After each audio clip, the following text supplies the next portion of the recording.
So guys शुरू करने से पहले मैं आपको क्लियर कर दूं ये केस अभी भी इन्वेस्टिगेट हो रहा है।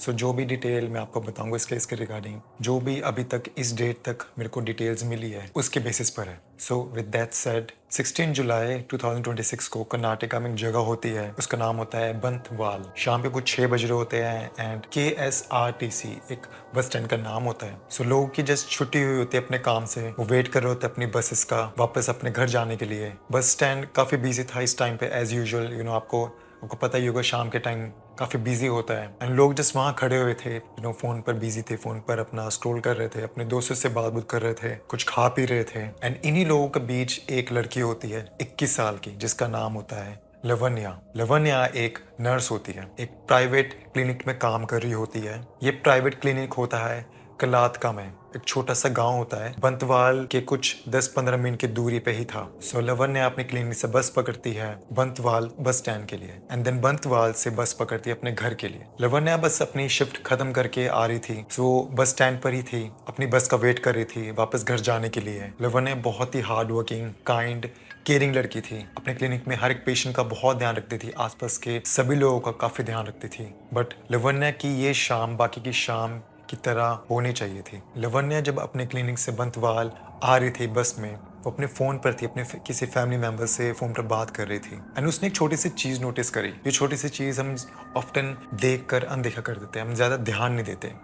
एंड लवन्या जब अपने फ़ोन पर अपने फैमिली मेंबर से बात कर रही थी, बहुत ही नॉनचलांट कैजुअल तरीके से वो एक चीज़ मेंशन करती है कि साथ में एक लड़का बैठा हुआ है। लवन्या के साथ एक रैंडम लड़का बैठ गया था। उसने ये चीज़ नोटिस करी, अपनी फैमिली मेंबर को बताया एंड जस्ट अपनी बाकी की बातों में बिजी हो गई थी। पर उसको नहीं पता था ये छोटी सी डिटेल बहुत बड़ी चीज बनने वाली थी आगे जाके। ये छोटी सी डिटेल इस पूरी केस का सेंटर पॉइंट बनने वाला था। थोड़ी देर बाद वो अपने फैमिली मेंबर को बोलते कि मैं बाद में बात करती हूँ एंड बस स्टैंड आ जाता है, बस स्टेशन आ जाता है एंड लवन्या अपने बस से उतरती है अपनी दूसरी बस पकड़ने के लिए। सो वो वहीं पे खड़ी होती है, अपनी दूसरी बस का वेट कर रही होती है एंड फोन स्क्रॉल कर रही होती है एंड देन सडनली शाम की रोशनी में जो कि विजिबल था, बस स्टैंड लोगों से भरा हुआ था, एक लड़का कुछ 22-23 साल का लवन्या के पास आता है एंड उसके हाथ एक मशेटी होता है एंड वो लवन्या पे बहुत बुरी तरीके से मारना शुरू कर देता है। लवन्या वहाँ से भागकर अपने आप को बचाने की कोशिश कर रही होती है। वो लड़का पीछे पीछे आता है एंड फिर से अटैक करने लग पड़ता है बहुत बुरी तरह। 3 से 4 बारी अटैक करने के बाद लवन्या बहुत ज़्यादा हर्ट हो जाती, इंजर्ड हो जाती एंड वो ज़मीन पे लेट जाती है। एंड तब भी इस लड़के का, इस रैंडम अनजान लड़के का मन नहीं भरता एंड कंटिन्यूसली उस लड़की पर अटैक करता ही रहता है, करता ही रहता है। एंड कुछ सेकंड्स के बाद लवन्या की बॉडी मोशनलेस हो जाती है एंड वो लड़का अपनी मशेटी वहीं पर ही गिरा के वहीं से भाग जाता है। उसी टाइम वहाँ पे खड़े हुए लोग लवन्या के पास भाग कर जाते हैं हॉस्पिटल ले जाने के लिए, बट उसकी इंजरी इतनी ज़्यादा सिवियर होती है, हॉस्पिटल पहुंचने से पहले ही उसकी डेथ हो जाती है सैडली। अब बस 2 सेकंड के लिए यहाँ पे सोच के देखो गाइस, मर्डर के पहले कुछ घंटों तक किसी को कुछ नहीं पता था कि अचानक ही क्या हुआ। लड़का अचानक से लड़की के पास आता है जिसका प्रोफेशन होता है दूसरों की देखभाल करना, एक हार्ड वर्किंग काइंड लड़की, एंड उसको ये अनजान लड़का मार के चला जाता है। ना आसपास के लोगों को पता लगा कि ऐसा क्यों हुआ, ना पुलिस को, ना इवेंचुअली लवन्या के पेरेंट्स को जब उनको ये न्यूज़ मिली थी। अब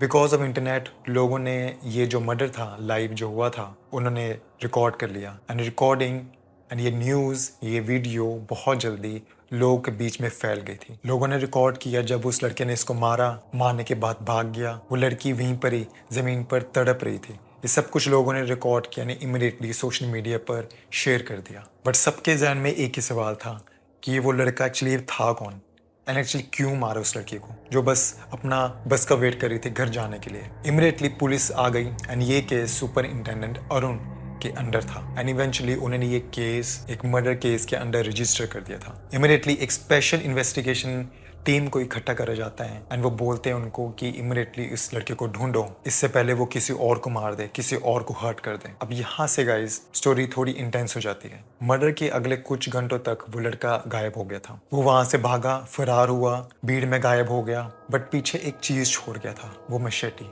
जिससे उसने लवन्या को मारा था। एंड ऑब्वियसली उस मशेटी पर उसके फिंगरप्रिंट्स रह गए थे। मशेटी को एविडेंस बना दिया गया एंड इमीडिएटली उसको फोरेंसिक लैब में भेज दिया गया था। पुलिस ने वो वीडियो देखी, लोगों ने जो रिकॉर्ड करी थी and video frame by frame देखी सो दैट उनको पता चल जाए कि वो लड़का एक्चुअली में गया कहाँ पे था। इन्वेस्टिगेशन टीम आसपास के जो वेंडर्स वगैरह थे, ऑटो रिक्शा थे, रिक्शा वाले थे जो बस स्टैंड के पास थे, उनसे पूछते हैं, लवन्या के पेरेंट्स से पूछते हैं, दोस्तों से पूछते हैं, ताकि कोई ना कोई लीड मिल जाए उनको। धीरे धीरे कुछ घंटों के बाद इस केस की आधी पजल, हाफ पजल सॉल्व हो जाती है। पुलिस को फाइनली पता चल जाता है कि वो लड़का एक्चुअली में था कौन। अगले दिन तक पुलिस को फाइनली उस लड़के का नाम पता चल जाता है। नाम होता है चेतन, 22 साल का। एंड पुलिस वालों को एक बहुत ही ज्यादा शॉकिंग चीज पता लगती है, सरप्राइजिंग चीज पता लगती है चेतन के बारे में। चेतन कोई रैंडम लड़का नहीं था जिसने जस्ट एक रैंडम लड़के को मार दिया था जिसके साथ खुंदक थी, या उसको कोई खुंदक थी नर्सेस के साथ। नहीं, चेतन एक्चुअली लवन्या का फैमिली में से ही था, बट वो एक दूर का रिश्तेदार था। ये रिश्तेदार वो होते हैं जो आपने पिटी शो और आपने मैरिजेस, फंक्शंस वगैरह में देखे होंगे। आपको पता है वो इंसान कौन है, आपको नाम पता है, बट एक्चुअल में कभी आप उस इंसान को जानते नहीं हो। वो एक दूर का रिश्तेदार होता है। अब क्वेश्चन ये आता है, उस दूर के रिश्तेदार ने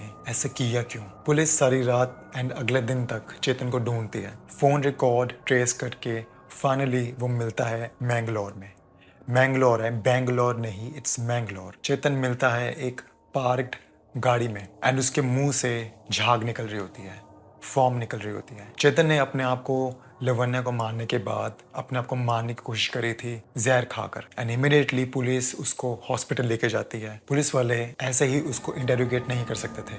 जब तक वो फुली कॉन्शियस एंड स्टेबल नहीं होने वाला था, पुलिस को वेट करना था। कुछ घंटों के बाद फाइनली चेतन कॉन्शियस आता है एंड यहाँ से इंटेरोगेशन शुरू होती है। एंड अब वो सब कुछ बताता है। चेतन लवन्या का, आप बोल सकते हो, एक दूर का कजन ब्रदर था। बट चेतन को लवन्या के साथ ऑब्सेशन हो गया था जब उसने उसको पहली बारी एक फैमिली फंक्शन में देखा था। चेतन लवन्या के साथ रिलेशनशिप में आना चाहता था, but according to police Lavanya ने उसको काफ़ी बारी रिजेक्ट किया था।